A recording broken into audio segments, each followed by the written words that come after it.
Got a cool little job today. I got a totally worn out set of control arms. Let's get my light right here.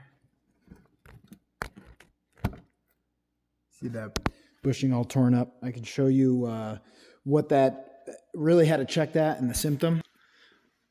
So on this thing, when you accelerate just a little bit, you hear a clunk, and then if you hit the brakes, you hear a really loud clunk. And that's just that control arm bushing moving around so much. As you can see, that one actually moved too much because it had the bolt out, so that was a little inaccurate. But if you look right here, you see all that movement. That's the type of noise you'll get. Another symptom, it'll wear tires unevenly. That one may also be camber, but that the tires gonna be moving all over the place. That thing being loose is gonna change your caster. It's also gonna change your camber this way, and if it changes your caster, it's gonna change your toe. So you're just gonna have excessive tire wear. The tire that was on the front, he rotated to the back. You can see is seen better days. So those are the symptoms. That's how you check it. You could probably do that on a jack. Just get the pry bar in somewhere and check for a lot of looseness, or just look for those big cracks and stuff in there. Now, a couple tips on doing the job. This is totally doable.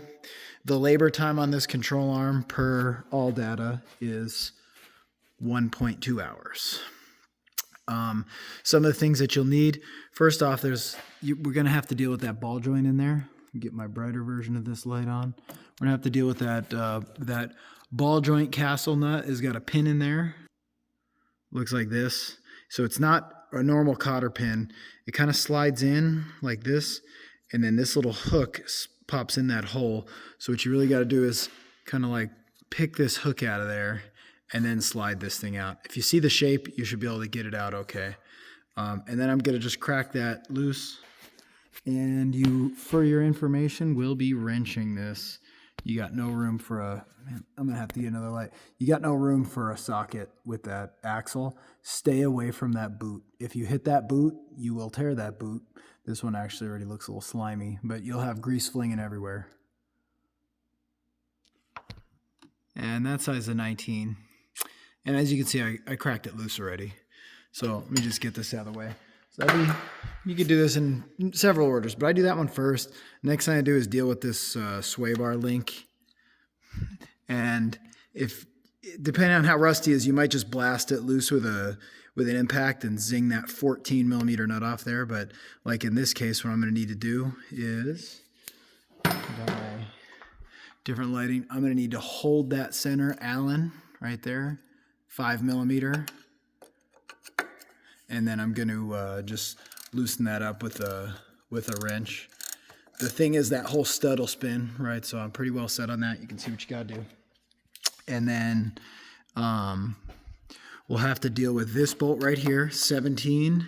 And then probably one of the more challenging, although still not particularly challenging, is going to be that bolt right there, 14.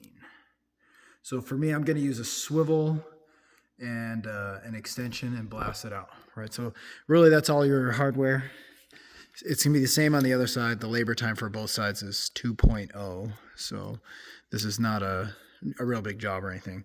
So I'm gonna knock that out right now. I'm gonna switch my phone over to like time lapse so you can just see me work quick, but I've explained what we got to do. Then on reassembly, I'll look up some torque specs, and really when we go to do these bushings, we're supposed to do those bushings at ride height, but I'm going to show you a little trick.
a couple notes along the way there. I didn't realize that when I first started. You're going to have to basically pull that sway bar out. Just the way that it interacts with the lower control arm. Plan to have at least this mount back here pretty much down, if not out all the way. Now these ones are torn up from oil. I get that. You should fix that. This is something I'm doing for a guy who can barely afford anything. So he's getting a good deal, and I'm only fixing what's really bad, not worried about the massive oil leak. That nut right there, 25 foot-pounds. This 14, that was kind of difficult, is 47 foot-pounds.